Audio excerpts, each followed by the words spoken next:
Assalamu alaikum dear students, and welcome back. In the previous class we talked about the process writing, what is process and why it is important, and what are the important things that we need to keep in our mind whenever we are writing a process. And today we will talk about the mechanism descriptions, how to describe different mechanisms. Now the in mechanism description, the important things are that you need to first explain that what is you need to understand that what is a mechanism, or mechanism, we call it mechanism, and mechanism as well, that what is a mechanism description. And then we'll talk about we'll have different examples of a mechanism description, and I'll share an outline for writing a description, and how to put all of this together.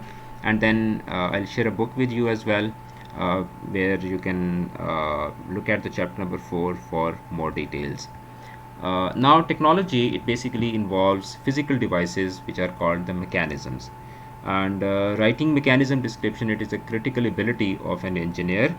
And the engineers, they basically create a mechanism description to document and specify the device, so that the customers, they can decide if it fulfills their needs or not.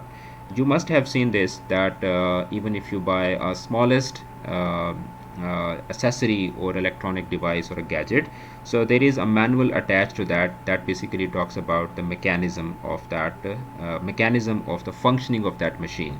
So as an engineer, whether you are a software engineer, a computer scientist, or any kind of developer, you are developing a website, you are developing an app, or even if you are writing a smallest about a smallest machine that contributes or that involves certain kind of beneficence in a research process, you need to talk about the mechanism. You need to describe the mechanism, that how that machine works, so that if someone is to replace you, if someone comes has to come at your place and perform those duties that you were performing earlier on, so that person should not be having any kind of difficulty. And in addition to that, if you are creating something for public, for society, for users, for your customers, so you need to describe the mechanism for them as well, so that if they are using that your product, or the machine that you have developed, they should not be having any problem. And if you do not give them a mechanism description, they may misuse it, or they may not be able to yield the benefits that machine was supposed to provide them. Now, what is a mechanism? Now, mechanism descriptions are precise portrayals of material devices with two or more parts that function together to do something. And its range of complexity is different.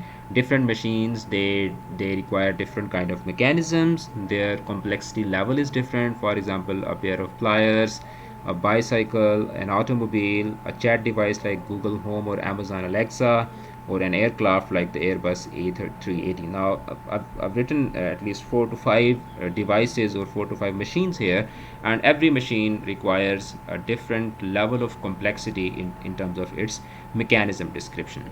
Now, the mechanism descriptions, they basically focus on the physical characteristics or the attributes of the device and its parts, and they tell the size, the shape, the color, the finish, the fit, etc., for the complete mechanism. And this description is done for each of its parts. Now, this is very important, that whenever you are describing a machine, howsoever the parts, whatever the number of parts that machine has, you need to talk about the size, shape, color, finish, and fit of every part.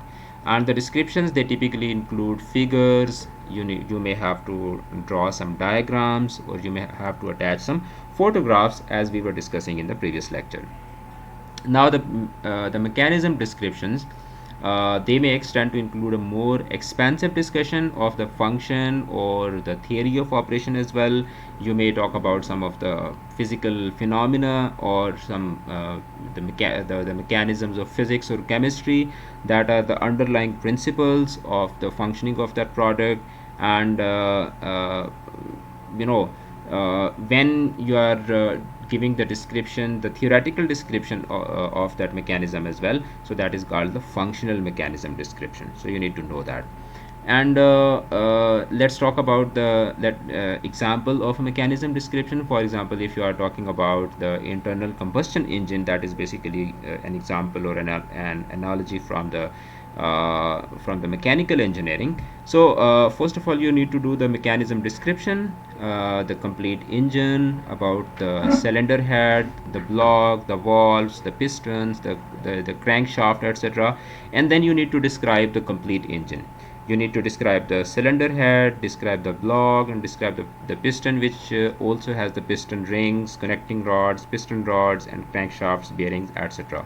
If you are a student of computer science and IT, you need to do that according to the nature of the topic that you are describing. And then you need to give an introduction where you define the mechanism with a technical definition, and you need to add extensions which are necessary for the reader to understand the discussion. And then you need to describe the mechanism's overall function or the purpose, and you need to describe the mechanism's overall appearance as well. And then you need to list the mechanism's parts in the order in which they will be described, and then you can move on towards the explanation of the mechanisms. And then you need to delve into the discussion where you need to go step by step.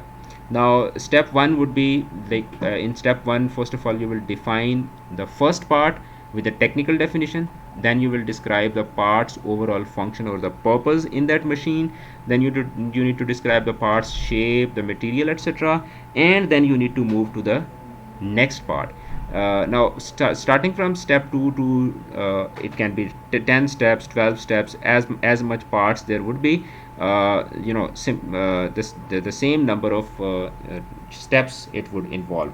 So you have to repeat as for the step 1 for the remainder of the parts. If there are 10 parts, so you need to first define each part with a technical definition. Then you need to describe the part's overall function or the purpose. Then you need to describe the part's shape or the material, and then you have to move to the next part. And then in conclusion you will summarize and you will provide a closure. Now for example, if you are describing the mechanism of a 33 kilo ohm resistor, so first of all you'll give a kind of a definition that the 33 kilo ohm 1 watt carbon resistor is a circuit component that impedes the flow of electric current. The resistor impedes the movement of electrons, thereby generating a thermal response depending on temperature, cross section, and length of the resistive element, the resulting resistance. And then you can move on towards the description. And then moving towards the parts, you first tell about the parts. That the resistor consists of the following parts: number 1, the carbon element, the wire leads, the casings, and the color bands. And then you need to go for the part description. The first one is the carbon element. So you'll say that the carbon element is the capsule of resistive material that converts electrical energy into heat. The carbon element serves as the primary, and then you move on. And then you talk about the shape. There's the size and the shape. The carbon element is cylindrically shaped, and it is 2.4 centimeter long with a diameter of 0.32 centimeter. It is composed of finely ground carbon particles mixed with a ceramic binding compound. And then you can move on towards the description. And then in conclusion you can say that the 33 kilo ohm 1 watt carbon resistor is a circuit component that impedes. You need to repeat the same things that you had done for the introduction. And then as the culminating line, you can say that together these parts form one of the most commonly used circuit components in electronic systems today.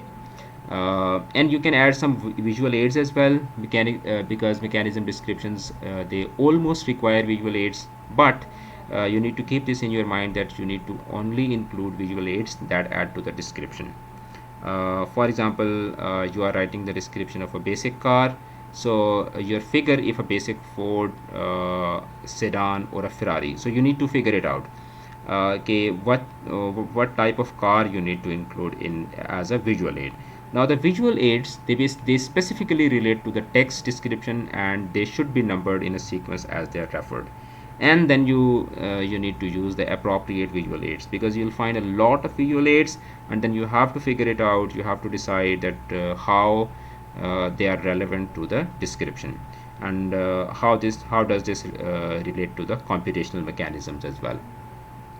So as a homework, I want you to select any simple mechanism, and I want you to write a one-page mechanism description of that, and then you can present it in your classroom as a presentation as well, and then you can submit the draft to me as an assignment. So that would be all for today. If you have any questions or any queries or any kind of confusions in your mind, you can leave your questions and queries in the comment box, or you can note them down and you can ask those questions to me during the classroom, and we can have a discussion on that. So next we will be moving towards the description of the processes, and we will move into writing down the research processes, and it will be a very descriptive and extensive discussion that we will carry out. So take care of yourself. Thank you for listening to me attentively and keenly. Allah Hafiz.